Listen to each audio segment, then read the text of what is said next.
record and then come here. Okay, I shouldn't sit like that. Okay. Oh my god. Okay. This is so much fun. Hi everyone. My name is Bologi. I'm gonna say Ali. My name is Bologi Steven. Hello, or Area. Okay, and we're going to just be talking. Yes, we're going to be talking, and today we're going to be talking about waiting. Waiting, yes, very important topic. We're going to be talking about all things waiting. So whether you're waiting for a job, a marriage, kids, career, ministry, all things waiting. That's what we're going to be talking about today. Do we need to define waiting? Well, I guess so. You bring it down to some understanding of what we're even talking about in the first place. Okay, so waiting is to wait for Yes, wait for something. But in this case, we're talking about Christian waiting, where you wait on God for something. Mm-hmm. Or wait on God for something. Yeah. And waiting expectantly. Yes. For that thing. So I think the first thing that we need to talk about is, like you said, we're looking at it from the faith perspective. Yeah. So we need to have trust. If Yes. we're waiting on God, then we need to trust that first He's not wicked. He's not holding back that thing from us, right? And so you need to just put your trust and everything in Him. Like Proverbs says, trust in God with all your heart. Do not lean on your own understanding.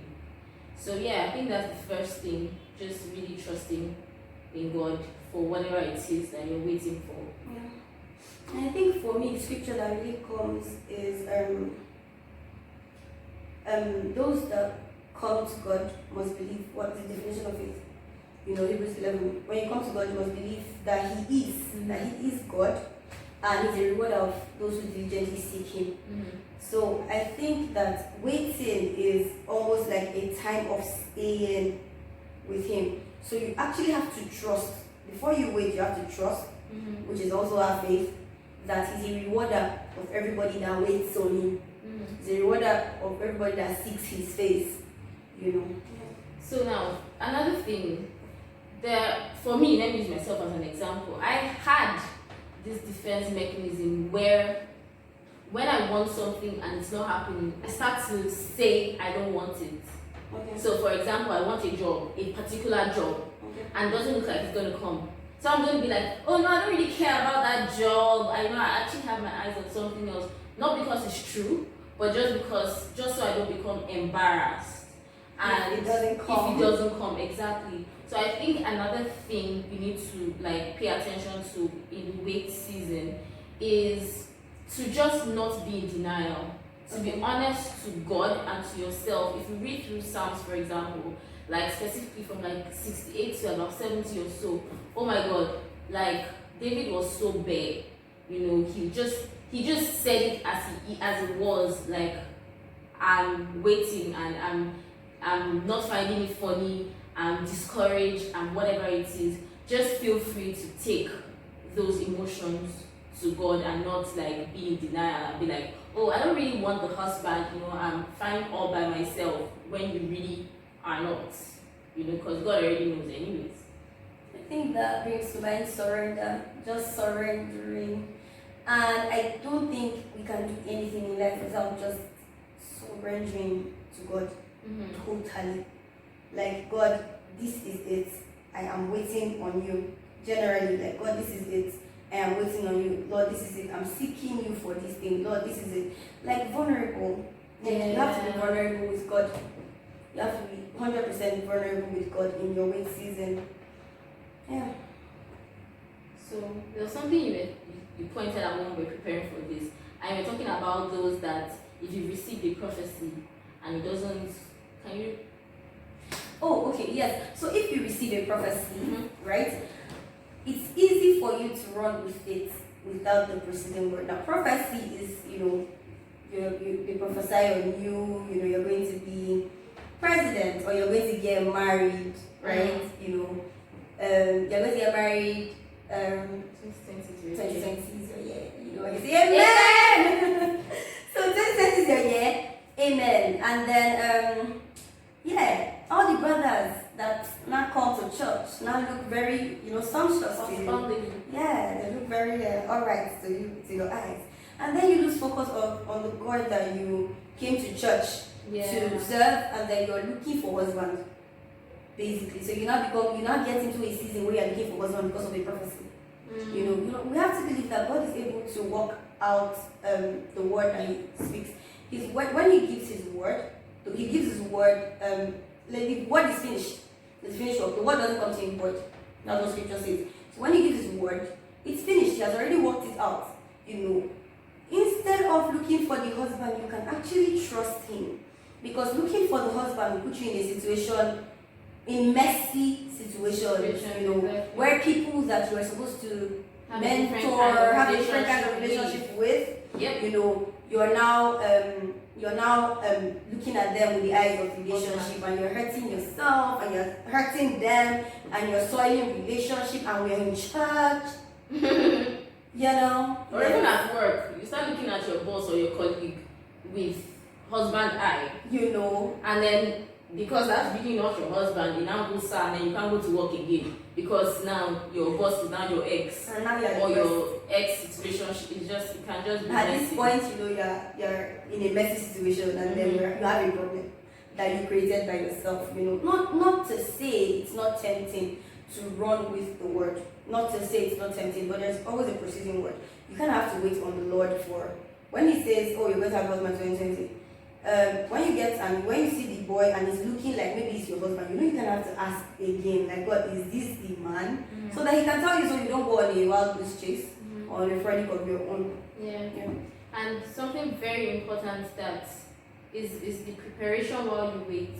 So it's just very important that we clear the notion that waiting is not just sitting doing nothing. Okay. You have to prepare for what you're waiting for. Prepare for the season or whatever it is that God is giving to you. There is something to be done in the waiting period. Yes. You know, there are books to read about the next season. Sure. There are maybe seminars or courses to take. And so you remember when the Israelites were in the wilderness, right? And then Moses asked them, these 12 spies, to go and scout the land. They were actually waiting to take over the land, but they didn't just sit in the wilderness doing nothing. They went to scout, which is part of like preparation. So I think sometimes what makes the waiting season a bit harder, not to take away the fact that it can be hard. We're not even, of course, we're not minimizing that fact course, at all. It can be hard, but it's a little easier when you're preparing for what you're waiting. So you're not just sitting, you're not just sitting doing nothing, being idle.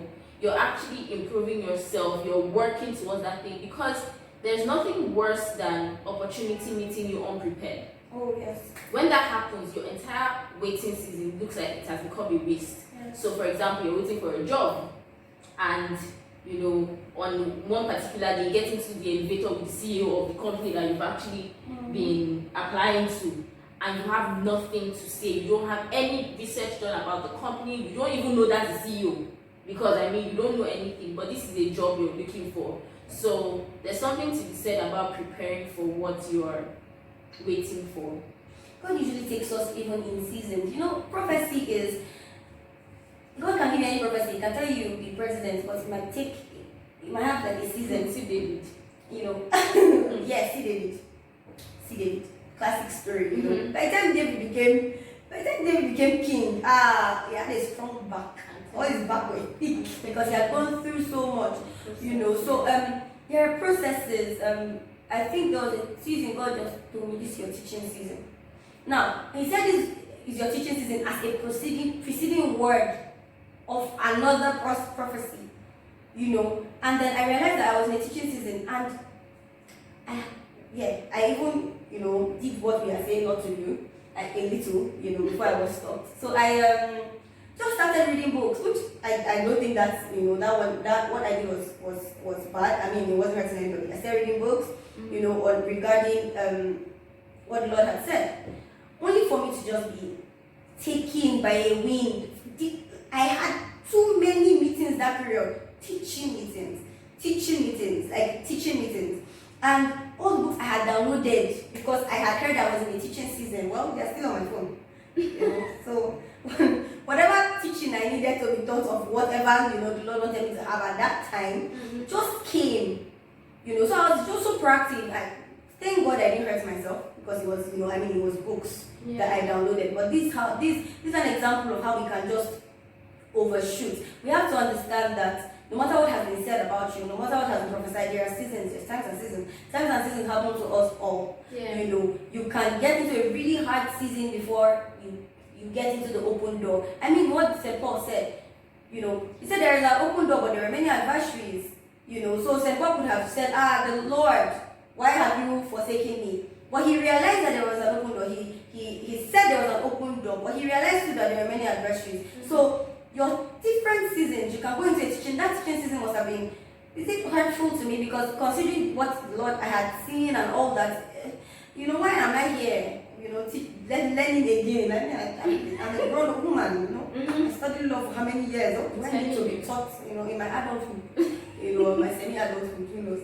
So yeah, so basically, there's times and seasons for everything. So we have to just hear the preceding word, and the only way to hear the preceding word is to wait on Him.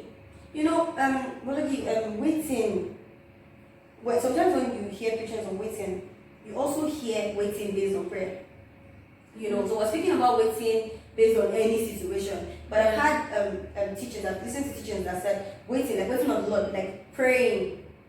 And I don't think it's far, because whenever you are in a waiting season, I think you should be praying and communicating and knowing, Lord, what would you have me do? Because that's the only way you can get the specific word. That's the only way you can know what to do. That's the only way am I in a teaching season? Am I supposed to tutor this guy? Am I supposed to be tutored? Am I supposed to be tutored? And then, this guy might be someone you thought you could marry, mm-hmm. and then you end up tutoring him music, and then end up marrying his cousin.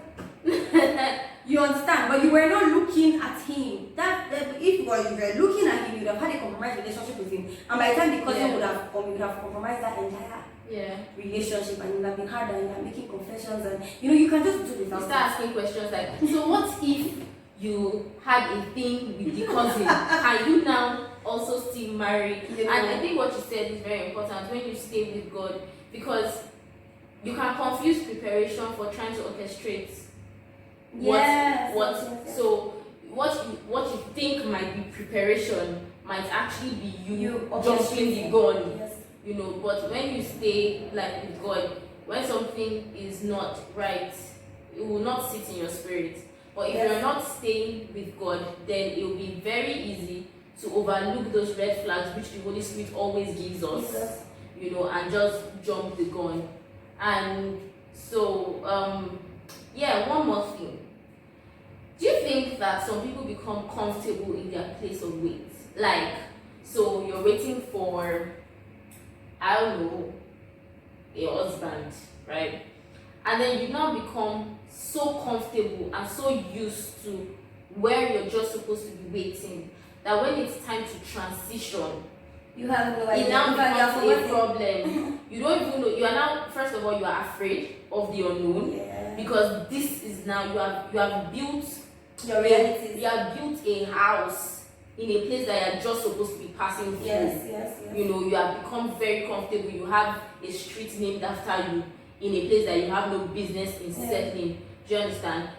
So when I think another thing is when we're waiting, we should always have where we're going to in mind, in as much as we're also waiting for the right time to make that transition. Yes, so that you see the opportunities, we can see the open door. If your eyes are not on the open door, I feel like it could be an analogy of setting your eyes on the open door, mm-hmm. right? While you keep walking your daily journey. Yeah. So that you don't lose sight of the open door where you're headed, even while you are doing your work on a daily basis. Yeah, you're getting closer. Yes, you're getting closer to it. I was listening to that video you sent me, and how they said, it's not really a waiting room, mm-hmm. as much as it's a passage. Yes. So knowing that you are passing through that thing, mm-hmm. and it's also important to, like you said, stay with God, so that if you are not really passing, so for example, you are waiting for a 9-to-5 job when God has told you ministry is the way, or you are waiting for ministry when God has told you you are an apostle in the marketplace. You can't really say you are waiting because you are in the wrong lane. Do you see what I'm saying? So it's just important that you stay with God so that you first of all even know what you're waiting for. You're waiting for the right thing, and then you're waiting progressively. You're drawing closer to the open door, like she said. And I want to add that I think this is where sometimes iniquity comes in. It says, depart from me, you workers of iniquity, I do not know you. Now, iniquity are things that we build outside God. They are not bad things. You might build a phone, a beautiful phone. It just wasn't in part of the orchestration of God for your life. Now, iniquity is what births, it's what basically cracks the earth, because we build things that are not even supposed to exist. We build things that are not supposed to be placed where they are placed. And then the beautiful phone cause, for instance, someone to commit a sin. So you're waiting, and then there's an empty building and you're thinking, let me build a club because this is a good place for the club. You start to think of beautiful worldly ideas of what you should do with your talent, because you are an architect or something. So you're thinking, oh, beautiful place, scenery is good for a location for a club. Maybe God didn't want you to even use that entire location in the first place, but because you cannot see, because you're not waiting on what He's saying, you see a beautiful location and you're thinking, okay, I have skill, and the Lord said that I'm an architect, but in 5 years' time, I'll become president. So if I build this club, I'll meet more people. It'll be a place where socialize. I can keep 2 birds with 1 stone. It could be a place for socialize to come. I might meet the person that will even now, sponsor me for this presidency. Like I said, you have literally built things that are not even supposed to exist. And He says, depart from me, you workers of iniquity, I do not know you. It's not like you do not work. You worked, but you work things that were not in the plans and purposes of God. Look at the word. You build things that are not even supposed to even exist in the first place. Yeah. Was it bad that they were building something so magnificent? Mm-hmm. No. They were just building things outside the purposes, plans of God for you and for the earth. Sometimes. Yeah. Another thing I think I want to add is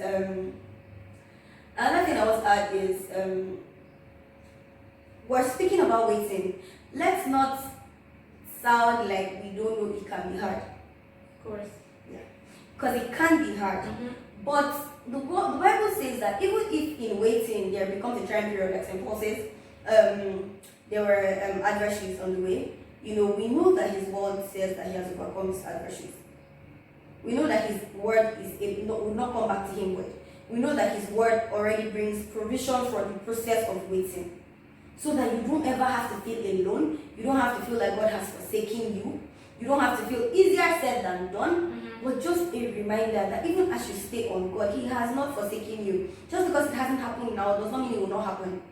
There will be different things that will come at you. Maybe during the process, there will be trials, but He has overcome these trials. And then there is a scripture that I really love. It says, nothing comes to man more than he can bear. Yep.